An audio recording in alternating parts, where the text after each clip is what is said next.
مگر ایسی حالت میں عبدالحق نے اس کی بات کاٹ دی۔ اسی لیے تو کہہ رہا ہوں کہ ارجمند کو میرے ساتھ بھیج دو۔ آپ اتنا اصرار کیوں کر رہے ہیں؟ بیوی کی موجودگی میں شوہر کا اس سے دور ہونا کوئی اچھی بات نہیں۔ یہ اللہ کا حکم بھی ہے کہ اس سے آدمی آزمائشوں اور فتنوں سے محفوظ رہتا ہے۔ اس پر نور بانو کا دل جیسے دھڑکنا بھول گیا۔ وہ تو ویسے ہی شک کی طبیعت کی تھی اور عبدالحق نے بڑی بات کہی تھی۔ ایک لمحے کو اس کا جی چاہا کہ سب کچھ بھول کر عبدالحق کے ساتھ چلی جائے، لیکن اس طرح تو سب کیے کرائے پر پانی پھر جاتا، اس کا کھیل ہی چوپٹ ہو جاتا۔ میں بلا جھجک ارجمند کو آپ کے ساتھ بھیج دیتی، اس نے لہجے میں محبت سموتے ہوئے کہا، لیکن مجھے ارجمند کی بہت ضرورت ہے، اور یہ بات تو آپ جانتے ہی ہیں کہ میں کتنی خود غرض ہوں۔ خیر یہ تو غلط ہے، لیکن تمہارے ساتھ تو سب لوگ ہیں، پھر ارجمند کی ایسی کیا ضرورت ہے؟ ارجمند کی اہمیت وہ عبدالحق کو نہیں بتا سکتی تھی، چنانچہ اس نے بہت اداس لہجے میں کہا، میرا پہلا موقع ہے، میں خوفزدہ بھی ہوں۔ ایسے میں لوگوں کی تعداد کی اہمیت نہیں ہوتی، اپنے قریبی لوگوں کا، محبت کرنے والوں کا سہارا چاہیے ہوتا ہے۔ اب اماں تو 4 + 4.5 مہینے گاؤں میں رہیں گی، اور آپ جانتے ہیں کہ ارجمند کو میں اپنی سگی بہنوں کی طرح چاہتی ہوں۔ ایسے میں وہی ایک سہارا ہوگی میرے لیے۔ عبدالحق قائل ہو گیا۔ اپنی بات کی سچائی تو نور بانو اس کے نزدیک ارجمند سے اس کی شادی کرا کے ثابت کرا چکی تھی۔ نور بانو کی بات بالکل درست تھی، اماں کی غیر موجودگی میں ارجمند ہی نور بانو کے لیے سب کچھ تھی۔ چلو ٹھیک ہے، اس نے خوش دلی سے کہا، لیکن قربت کے لمحوں میں ایک بار پھر عبدالحق کو تنہائی کا احساس ہونے لگا۔ نور بانو کا دھیان واقعی کہیں اور تھا۔ کیا بات ہے نور، کوئی اور بوجھ بھی ہے تمہارے ذہن پر؟ نور بانو نے عبدالحق سے اہم ترین بات کرنی تھی، اور وہ موقع نکالے بغیر وہ بات کرنا نہیں چاہتی تھی۔ اب موقع مل رہا تھا۔ جی ہاں ہے تو، لیکن بہت خوشگوار اور خوبصورت بوجھ، تو اسے بھی ہلکا کر دو۔ میں اپنے اور آپ کے بچے کے بارے میں باتیں کرنا چاہتی ہوں۔ عبدالحق مسکرا دیا، یہ تو مجھے بھی بہت اچھا لگے گا، کرو نا۔ میں چاہتی ہوں کہ وہ ایسا ہو کہ دنیا میں اس جیسا دوسرا بچہ نہ ہو۔ تم کیسا دیکھنا چاہتی ہو اسے؟ بہت خوبصورت، بہت حسین۔ عبدالحق پر ارجمند اور نور بانو کا فرق پھر واضح ہونے لگا۔ دونوں واقعی ایک دوسرے کی ضد تھیں۔ نور بانو دنیا دار تھی، سو وہ ظاہری حسن کے بارے میں ہی سوچ سکتی تھی، جبکہ ارجمند کو بچے کی تربیت کی فکر تھی۔ اس کا مقصد اسے اچھا مسلمان بنانا تھا۔ اور آپ کیا چاہتے ہیں؟ نور بانو نے اسے چونکا دیا۔ میں چاہتا ہوں کہ وہ تم جیسا ہو۔ تو پھر خوبصورت کہاں سے ہوگا وہ؟ میں تو ایسی ہی ہوں، واجبی سی۔ کبھی میری نظر سے دیکھو خود کو، مگر میں چاہتی ہوں کہ میرے بچے کو دشمن بھی دیکھے تو اسے خوبصورت کہنے پر مجبور ہو۔ تو اس کے لیے دعا کرو۔ دعا کے ساتھ کوشش بھی تو ضروری ہوتی ہے۔ کیسی کوشش؟ عورت بے فکر اور خوش رہے، اچھے ماحول میں رہے، جہاں گرد و پیش خوبصورت ہو، تاکہ اس کی سوچیں بھی خوبصورت ہوں۔ کہتے ہیں ہر چیز، ہر سوچ کا عکس پڑتا ہے بچے پر۔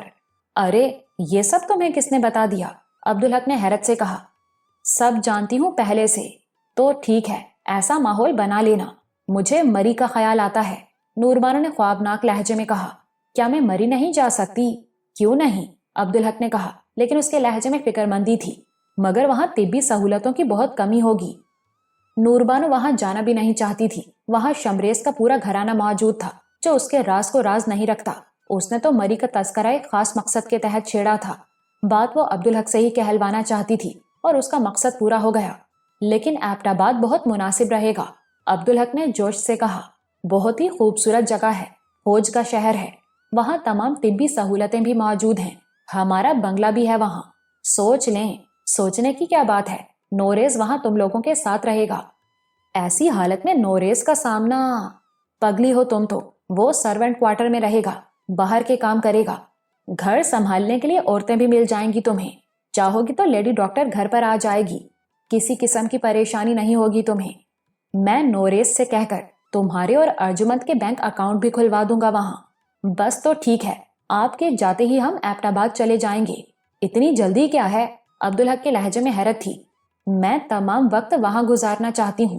چلو ٹھیک ہے، ایک بات بتائیں، آپ نے یہ خوشخبری کسی کو سنائی ہے؟ نہیں، تم کیوں پوچھ رہی ہو؟ کسی کو بتائیے گا نہیں، اماں کہہ رہی تھی، نظر بھی لگ جاتی ہے۔ میں ایسا بتانے والا کہاں، مجھے تو شرم آتی ہے۔ یوں نور بانو کو رابعہ اور زبیر کی طرف سے اطمینان ہو گیا، ورنہ وہ سوچتی تھی کہ زبیر بھائی کو تو وہ پردہ کرنے کے بہانے سے روک لے گی، لیکن رابعہ کے حوالے سے اس کے پاس کوئی توڑ نہیں تھا۔ اب ایک مرحلہ اور رہ گیا تھا۔ آپ ہمارے بغیر اتنا عرصہ رہ لیں گے؟ اس نے پوچھا۔ جب موقع ملے گا میں تم سے ملنے کے لیے آ جایا کروں گا۔ نہیں، یہی تو میں نہیں چاہتی۔ عبدالحق نے حیرت سے اور صدمے سے اسے دیکھا۔ کیوں بھائی، یہ تو ظلم ہوگا، مجھے اس پر معاف کر دیجئے گا۔ نور بانو نے شرمندہ نظر آنے کی کوشش کی۔ دراصل میں نے منت مانی تھی کہ اللہ نے مجھ پر یہ کرم فرمایا تو میں ماں بننے سے پہلے آپ کے سامنے نہیں آؤں گی۔ یہ تو بہت بری بات ہے، اس کی کوئی تک ہی نہیں تھی۔ غلطی ہو گئی، چلیں کوئی بات نہیں، میں منت توڑ دوں گی۔ میں خود بھی آپ کے بغیر کہاں رہ سکتی ہوں؟ اصل میں تو یہ میں نے خود پر ظلم کیا ہے۔ عبدالحق نے چند لمحے سوچنے کے بعد کہا، عہد شکنی اور زیادہ بری بات ہے، اب منت مانی ہے تو اسے نبھاؤ بھی۔ جی بہت بہتر، نور بانو نے مرے مرے لہجے میں کہا، لیکن در حقیقت وہ خوش اور مطمئن تھی۔ اللہ اس کھیل میں ہر قدم پر اس کی مدد کر رہا تھا۔ سکون ایسا تھا کہ اس رات خلاف معمول وہ جلدی سو گئی۔ حمیدہ بڑی وزادار عورت تھی۔ ایک تو ڈاکٹر صاحب اور صفیہ سے ویسے بھی تعلق تھا، دوسرے رشتہ بھی ایسا تھا کہ اسے نبھانے کی بڑی اہمیت تھی۔ زرینہ عبدالحق کی بہن اور اس کی بیٹی تھی، چنانچہ وہ بڑے خلوص سے وہاں رکی تھی، اور اسے یہ بھی احساس تھا کہ اس کا یہاں رکنا بہت فائدہ مند ثابت ہو رہا ہے، ورنہ ڈاکٹر صاحب کی اتنی طویل رفاقت کے بعد یہ تنہائی صفیہ کو شاید مار ہی ڈالتی۔ جب بھی صفیہ اداس اور ملول ہوتی، وہ ان سے ادھر ادھر کی باتیں کرتی۔ غم ایسے ہی تو بٹتا ہے، لیکن اس خوشی کا خیال اس کے ذہن سے کبھی نہیں ہٹتا تھا جو اللہ کی طرف سے اسے ملنے والی تھی۔ عبدالحق کی اولاد، وہ اس کے بارے میں سوچتی تو اس کا وجود ہیجان سے چھلکنے لگتا، اور عجیب بات تھی، وہ سوچتی تو بس اس کے ذہن میں ایک ہی لفظ آتا، عبدالحق کا بیٹا، اور فوراً ہی اسے خیال آتا کہ ضروری تو نہیں کہ بیٹا ہی ہو، یہ تو اللہ کی دین ہے، ایک نعمت ہے تو دوسری اللہ کی رحمت، اور سچ یہ ہے کہ رحمت نعمت سے بڑی ہوتی ہے، وہ بہت وسیع ہوتی ہے۔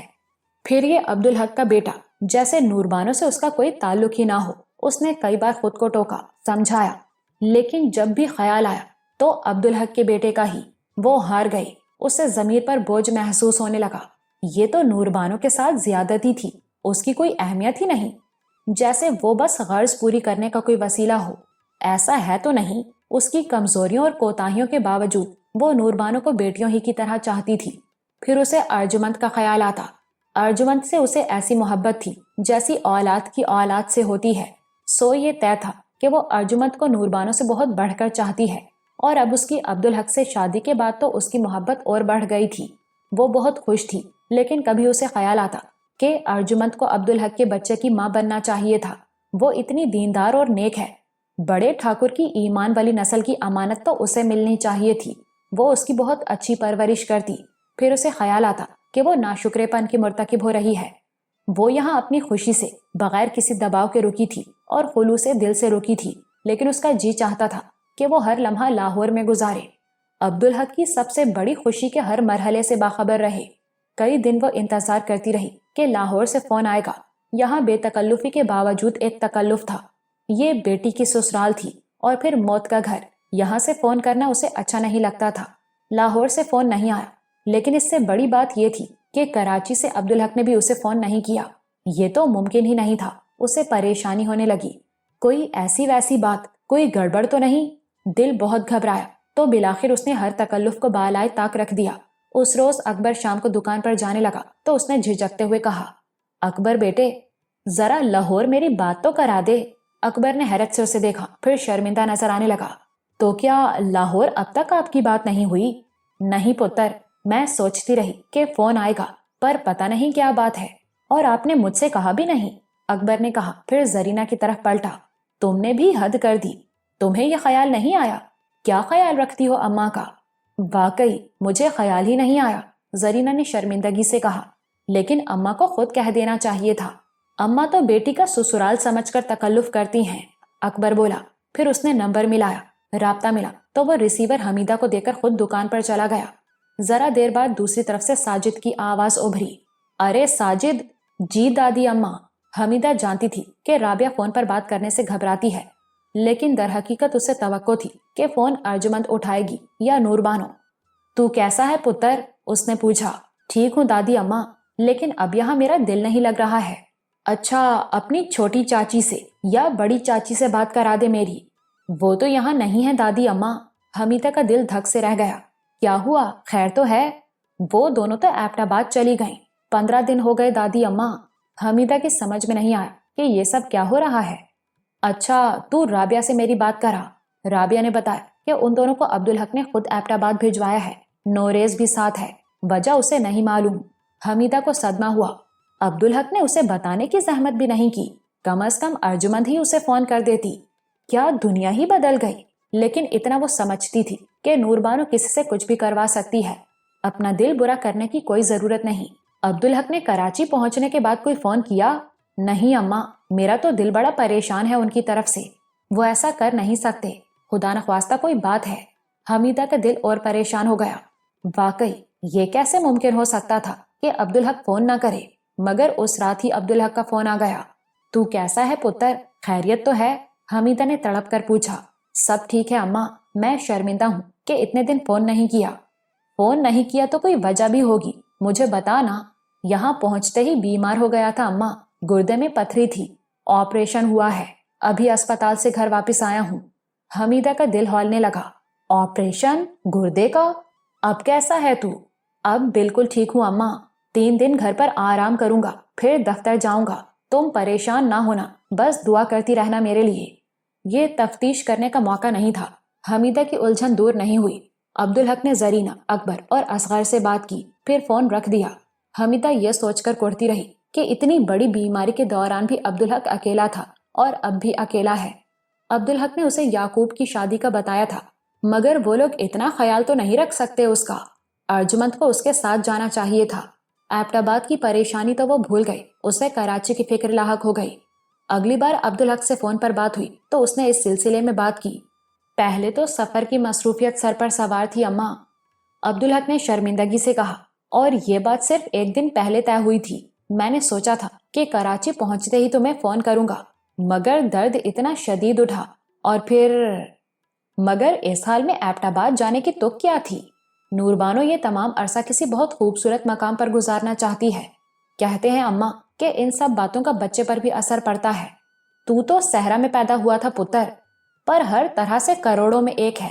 خیر، حمیدہ کہنا چاہتی تھی کہ بالکل ابتدا میں اتنا لمبا سفر جس میں اتنے جھٹکے لگیں کسی طرح اچھا نہیں، یہ تو حمل ضائع کرنے والی حرکت ہے۔ مگر اس نے کہا نہیں کہ عبدالحق پریشان ہو جائے گا، اور اپنی پریشانی اس نے یہ سوچ کر دور کر لی کہ جسے اللہ رکھے اسے کون چکھے، اللہ کا حکم ہے تو اسے کون روک سکتا ہے۔ عبدالحق اس کی خاموشی سے گھبرا گیا۔ تم مجھ سے ناراض ہو گئی اماں؟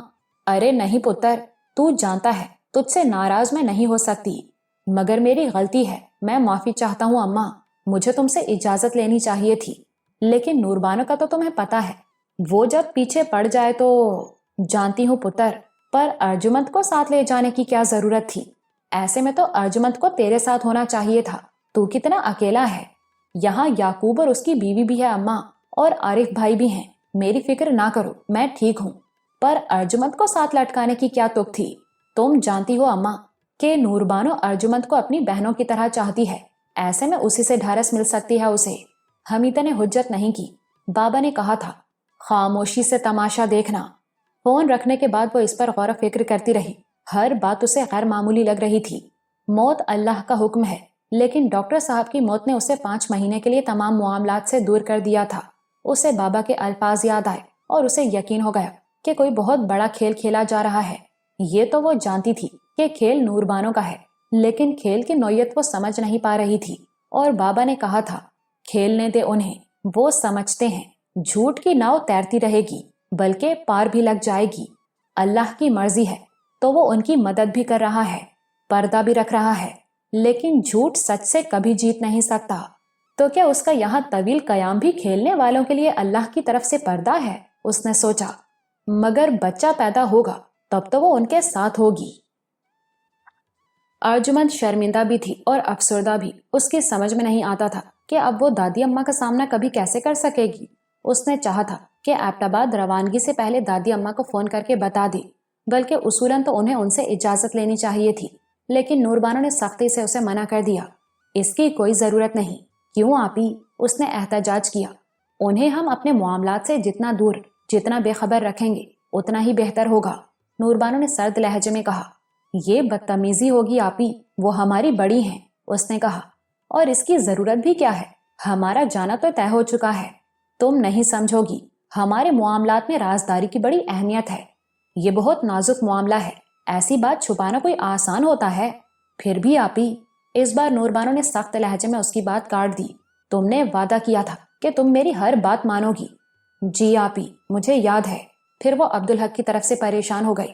جب سے عبدالحق گیا تھا اس نے کوئی رابطہ ہی نہیں کیا تھا. یہ بات خلاف معمول تھی. پہلے وہ ہر دوسرے تیسرے دن فون کیا کرتا تھا اور جاتے ہی فون کرنا تو لازم تھا. اس نے نور بانو سے یہ بات کہی تو نور بانو بے پرواہی سے بولی، اتنی چھٹیوں کے بعد گئے ہیں تو کام میں جت گئے ہوں گے. ایسے ہی ہیں وہ. کام سے تو عشق ہے انہیں. میں وہاں کراچی میں تھی تو کام کے دوران میری یاد بھی نہیں آتی تھی انہیں. مگر آپی، مجھے یقین ہے کہ وہ جاتے ہی فون کرتے. تم انہیں مجھ سے زیادہ تو نہیں جانتی. نور بانو نے تنک کر کہا. تم یہ سب مجھ پر چھوڑ دو. تم بس خوش رہو. کہتے ہیں کہ اس عرصے میں بس خوش رہنا چاہیے. پریشانی سے بچے کو نقصان پہنچ سکتا ہے. یہ سن کر ارجمند سہم گئی. اسے کچھ بھی نہیں معلوم تھا اور اس کے پاس عبدالحق کی بہت قیمتی امانت تھی، بلکہ نور بانو کی بھی. اللہ اسے سرخرو کرے. وہ بس یہ دعا ہی کر سکتی تھی. لیکن پریشانی کا آدمی کے چاہنے یا نہ چاہنے سے کوئی تعلق نہیں. وہ بس ہوتی ہے تو ہوتی ہے. اور جب پریشانی کی وجہ بھی موجود ہو تو کوئی پریشانی سے کیسے بچ سکتا ہے؟ اس نئے گھر کے تمام معاملات نمٹانے کے بعد نور بانو خود بھی فکر مند ہو گئی تھی. اس نے خود کراچی فون کیا. دوسری طرف گھنٹی بجتی رہی لیکن فون ریسیو نہیں کیا گیا. اس نے سوچا ممکن ہے عبدالحق ابھی تک دفتر میں ہو، لیکن رات کو دیر سے فون کرنے پر بھی فون ریسیو نہیں ہوا. ارجمند کے برعکس نور بانو اس پر پریشان نہیں ہوئی.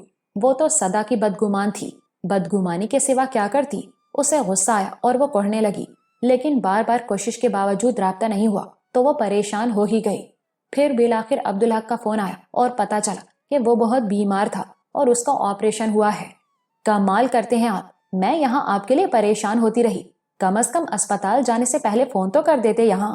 نور بانو اس پر برس پڑی. اللہ کی بندی، میں اسپتال خود نہیں گیا تھا، لے جایا گیا تھا. دوسری طرف سے عبدالحق نے برا معنی بغیر کہا، اب میں تمہیں کیسے بتاؤں کہ گردے کا درد کتنا شدید ہوتا ہے. درد کے اور اللہ کے سوا کچھ یاد نہیں رہتا. الحمدللہ.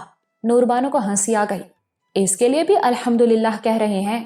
الحمدللہ تو ہر حال میں کہنا چاہیے. بہرحال اب میں ٹھیک ہوں، فون کرتا رہوں گا. اور ہاں، تمہیں اماں کو فون کرنے کی توفیق بھی نہیں ہوئی؟ افراتفری میں خیال ہی نہیں رہا. اب کر لوں گی. نور بانو نے بے پرواہی سے کہا. اور سناؤ، ارجمند کیسی ہے؟ بات ہو سکتی ہے اس سے؟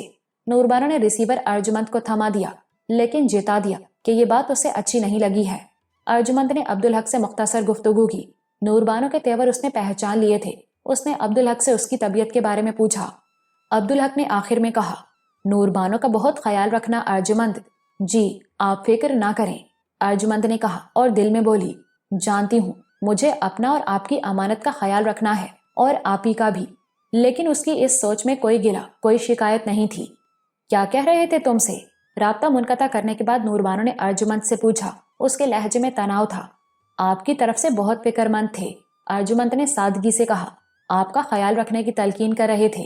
نور بانو عجیب سے انداز میں ہنسی. حالانکہ خیال تو مجھے تمہارا رکھنا ہوگا، لیکن انہیں کیا معلوم. ارجمند کو اندازہ ہو گیا کہ زندگی اتنی آسان نہیں ہے جتنا وہ سمجھ رہی تھی. اسے اندازہ ہو گیا کہ نور بانو ایک ایسی آگ میں جل رہی ہے جو کبھی بجھنے والی نہیں، اور وہ جلے گی تو جلائے گی بھی. لیکن کوئی بات نہیں، وہ اس کے لیے تیار تھی. وہ جانتی تھی کہ جو کچھ اس نے پایا ہے وہ اللہ کی عطا ہے، بہت بڑا فضل ہے، اور اس کی وہ کوئی بھی قیمت ادا کر سکتی ہے. ہنسی خوشی. عبدالحق کا ملنا تو ایک خواب تھا اس کے لیے. اللہ نے اسے تعبیر عطا فرما دی، اور یہی نہیں، اسے ایک بہت بڑا اعزاز بھی عطا فرما دیا جو وہ ہنسی خوشی نور بانو کو سونپ سکتی ہے. وہ ہر آزمائش کے لیے تیار تھی. نوریز کو اس پر حیرت تھی کہ بالکل اچانک ہی گھر کی بیویوں نے اس سے پردہ شروع کر دیا. ویسے تو وہ لاہور میں بھی کبھی گھر کے اندر نہیں جاتا تھا، سرونٹ کوارٹر میں ہی رہتا تھا، لیکن وہاں ایسا پردہ نہیں ہوتا تھا. اور چھوٹی بیوی تو اس کے سامنے ہی بڑی ہوئی تھی. وہ تو شروع ہی سے چادر لیتی تھی. لیکن بیگم صاحبہ اس سے بے نیاز تھیں. البتہ لاہور سے روانہ ہوتے ہوئے انہوں نے پہلی بار چادر لی تھی. بنگلے کے چوکیدار نے گیٹ کھولا اور نوریز گاڑی اندر لے گیا. گاڑی روکی اور اس نے اتر کر گاڑی کا پچھلا دروازہ کھولا، لیکن بیگم صاحبہ نیچے نہیں اتری. چھوٹی بیوی بھی بیٹھی رہی. یہ چوکیدار یہاں اکیلا رہتا ہے؟ بیگم صاحبہ نے اس سے پوچھا. اس کے بیوی بچے تو نہیں ہیں یہاں؟ جی نہیں بیگم صاحبہ، یہ یہاں اکیلا ہی ہوتا ہے. گھر اس کا قریب ہی ہے.